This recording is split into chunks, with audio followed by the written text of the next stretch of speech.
안녕하세요, 박민수 원장입니다. 항상 구독해 주시고 좋아요를 눌러주셔서 진심으로 감사드립니다. 오늘은 근육을 키운 근육을 유지하고 근육의 염증을 막아서 근손실을 예방하려면 3가지 호르몬, 2가지 비타민, 1가지 영양소가 조화와 균형을 이루어야 한다. 그런 주제로 말씀을 드리겠습니다. 최근 근육의 중요성을 매우 많이 말씀을 드리고 있습니다. 코로나 시국을 거치며 혈관 호르몬, 면역의 가운데서 가장 중요한 염소 역할을 하는 것이 바로 근육입니다. 따라서 근육을 잘 유지하고 지키는 것은 건강한 삶을 위한 가장 중요한 과제라고 할 수가 있습니다. 자, 오늘 저는 이 근육을 키우는 데서 우리 몸에서 이런 호르몬이나 비타민, 영양소가 어떤 역할을 하는지를 말씀을 드리려고 합니다. 먼저 근육을 키우는 대표적인 호르몬은 무엇이 있을까요? 바로 성장 호르몬이죠. 성장 호르몬은 어릴 때는 이제 키를 크게 하지만 나이가 들어서는 우리 세포를 재생시키고 우리 조직을 성장시키는 역할을 하는데 그중에서 가장 중요한 영향을 미치는 곳이 바로 근육입니다. 10대에서 20대 최고치를 기록했다가 매 10년마다 14.4%씩 감소해서 60대가 되면 20대의 절반이 되지만 개인차가 매우 큽니다. 같은 50세라고 하더라도 2배, 3배 정도의 차이가 날 정도로 개인차가 큰데 그것은 생활 습관이 성장 호르몬을 좌우하기 때문입니다. 따라서 성장 호르몬이 줄어든 사람들의 어떤 체형적인 특성을 보면 다음과 같은 특성이 있어요. 팔이나 허벅지 근육이 가늘어집니다. 근육에 힘이 없고 늘어지는 느낌입니다. 상대적으로 허리 둘리에는 갑작스런 지방이 축적이 됩니다. 같은 운동을 해도 근육이 부쩍 안 만들어지니 운동의 의욕이 떨어지고 운동을 해도 금방 지치니 운동을 지속할 힘이 없습니다. 따라서 근육을 만드는 데 있어서 운동이 가장 중추적인 역할을 한다고 한다면 성장 호르몬을 잘 유지하는 것이야말로 근육 형성에 매우 중요한 과제라고 할 수 있습니다. 생활 습관에 영향을 많이 받는다고 했죠. 스트레스를 많이 받으면 스트레스 호르몬과 성장 호르몬 공장이 같기 때문에 성장이 줄어듭니다. 대화하고 털어놓으십시오. 걱정을 혼자 가지고 있지 말고 다른 사람에게, 친한 사람에게 나누어서 그 걱정을 반으로 줄여주시기 바랍니다. 밤에 깊은 잠을 잘 때 성장 호르몬이 만들어집니다. 낮에 햇빛을 충분히 쬐서 바이오리듬을 정상화시키고 밤에는 빛과 소음을 완벽하게 제거해서 깊은 잠을 자도록 해주십시오. 성장 호르몬의 가장 중요한 파트너는 허벅지 근육입니다. 스쿼팅, 제가 항상 알려드리는 손 허벅지 운동, 그 다음에 천천히 숨 깊이 운동을 하는, 자, 무릎을 자기 가슴 쪽으로 당기면서 앉아서 의자에서 올릴 때는 숨을 내쉬고 내릴 때는 숨을 들이마시고 올릴 때는 숨을 내쉬고 천천히 숨 깊이 운동을 10회 하시고 10초 쉬고 10회 하시고 10초 쉬고 10회, 30회를 하루에 하는 습관을 들여주시기 바랍니다. 단백질이 굉장히 중요하죠.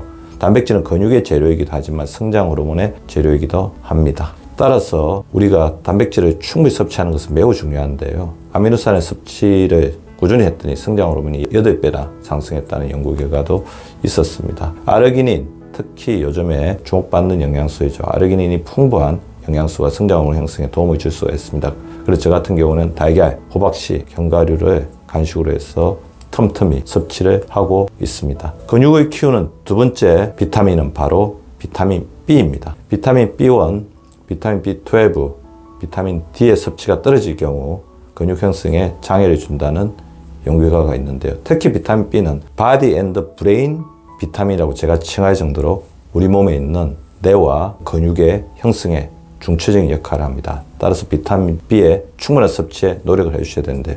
주로 어디 들어있느냐? 육류, 단백질, 소고기, 돼지고기, 닭고기, 오리고기 같은 육류를 적정량 충분히 섭취했을 때 그 기준량을 채울 수 있고, 만약에 섭취량이 부족했을 때 비타민 B 서플리먼트에 도움을 받는 것도 좋은 선택이라고 할 수 있습니다.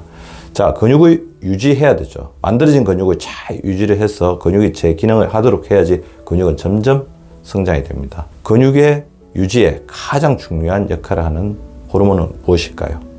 맞습니다. 바로 근육에 에너지를 제공하는 인슐린 호르몬입니다. 인슐린 호르몬은 우리 몸에 있는 혈당을 거두어서 적재 도수에 저장했다가 필요할 때 쓰도록 하는데요. 간, 근육, 지방세포에 저장하죠. 따라서 근육도 적절하게 인슐린이 에너지를 공급하지 못하면 제 기능을 발휘하지 못하게 됩니다. 자, 인슐린의 원활한 생성을 위해서는 혈당 지수가 낮은 음식을 먹으라. 과일은 껍질째 먹고 채소를 꾸준히 섭취하는 것이 중요합니다. 저항성 전분의 섭취가 혈당 지수를 낮추어서 인슐린이 있을 수 있는 시간, 인슐린이 쓸 수 있는 공간을 주는 거죠.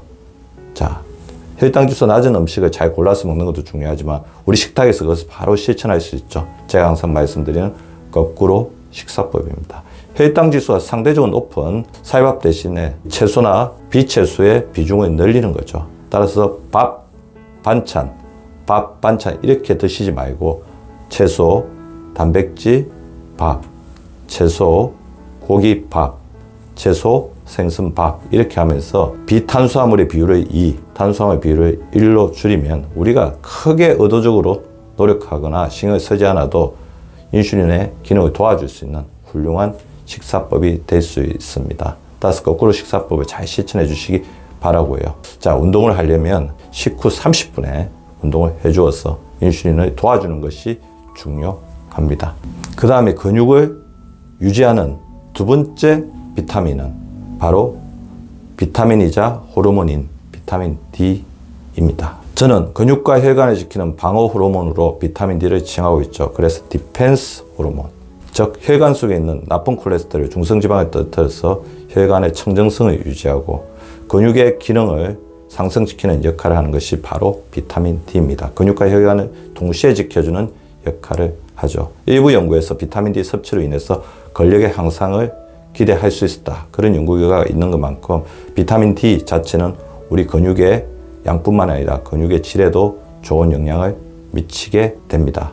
따라서 낮에 규칙적으로 햇빛을 쬐도록 노력을 하고요. 혈액 검사를 통해서 비타민 D가 기준 이하로 떨어져 있다면 비타민 D가 충분히 들어있는 음식이나 영양소 섭취에 더욱더 주의를 기울여 주셔야 합니다. 근육의 염증으로부터 지키는 것이 굉장히 중요합니다. 근육은 지금 이 시간에도 쉬지 않고 계속해서 움직이고 있죠. 피로물질과 염증이 쌓일 수밖에 없습니다. 따라서 근육의 염증으로 지켜야지 근육이 소실되는 것, 근손실을 막을 수가 있습니다. 근육의 가장 위협적인 적이라고 한다면 바로 근육이 끊임없이 일을 하고 가로하면서 발생하는 활성산소라고 할 수 있을 것입니다. 활성산소는 근육의 염증을 악화를 시키게 됩니다. 활성산소를 감소시키는 가장 중요한 천연 호르몬, 바로 멜라토닌입니다. 멜라토닌 우리가 흔히 수면 호르몬으로 알려져 있지만 우리 몸에서 가장 강력한 항산화 호르몬의 일종입니다. 비타민 A, C, E 못지않은 강력한 항산화 효능을 가지고 있고 일부 연구에서는 더 우월한 효과를 가지고 있다고 알려져 있죠. 더불어 호르몬이기 때문에 우리 몸 어느 곳에도 잘 전달될 수 있다는 특징을 가지고 있어 특히 뇌 염증 완화에 도움을 줄 수 있습니다. 멜라토닌 낮에 햇빛을 받았을 때 송가선에서 만들어져서 밤에 깊은 잠을 잘 때 빛이 완벽히 제거된 상황에서만 분비가 됩니다. 따라서 밤에는 완벽한 어둠을 구현해 주시는 것이 필요합니다. 저 같은 경우에는 조명을 완전히 끄는 것뿐만 아니라 집에 있는 커튼들을 다 암막 커튼으로 바꾸었고 밤에 잠을 잘 때는 스마트폰을 반드시 오프를 해서 먼 곳에 빛이 들어오지 않게 블루라이트가 나에게 미치지 않게끔 하고 수면을 청하고 있습니다. 제가 항상 드리는 말씀 있죠. 근육은 혈관을 지키고 혈관은 근육을 살린다. 따라서 근육과 혈관은 가장 강력한 동맹관계라고 할 수 있습니다. 그렇다면 혈관의 염증을 완화시키고 근육의 염증을 완화시키는 일석이조의 효과를 가진 영양소는 과연 무엇일까요? 바로 오메가3입니다. 오메가3 불포화 지방산은 혈관 속에 있는 나쁜 콜레스테롤이나 중성지방을 떨어뜨릴 뿐만 아니라 우리 근육 속에 있는 여러 가지 염증을 완화시켜서 근육의 양이 줄어들고 기능이 감소되는 것을 막아주는 효과를 가지고 있습니다. 오메가3의 충분하고 꾸준한 섭취에 관심을 가주시기 바랍니다. 오늘 말씀드린 비타민과 호르몬이 풍부한 음식을 몇 가지 소개를 해드리려고 합니다. 비타민 D는 버섯과 시래기에 풍부하게 들어있고요. 멜라토닌은 체리 섭취를 통해서 좀 더 원활하게 형성시킬 수 있습니다. 인슐린은 인슐린 저항성을 떨어뜨리는 데 있어서 바나나가 도움이 될 수가 있을 것 같아요. 성장 호르몬은 아까 말씀드렸던 것처럼 단백질에 풍부한데 닭고기 요리가 도움이 될 수도 있을 것 같습니다. 오늘 저는 근육을 성장시키고 근육에 에너지를 제공하고 근육의 염증을 막는 호르몬, 비타민, 영양소에 대해서 말씀을 드렸습니다. 근육의 중요성을 우리 구독자분들은 어느 누구보다도 더 잘 알고 계실 것입니다.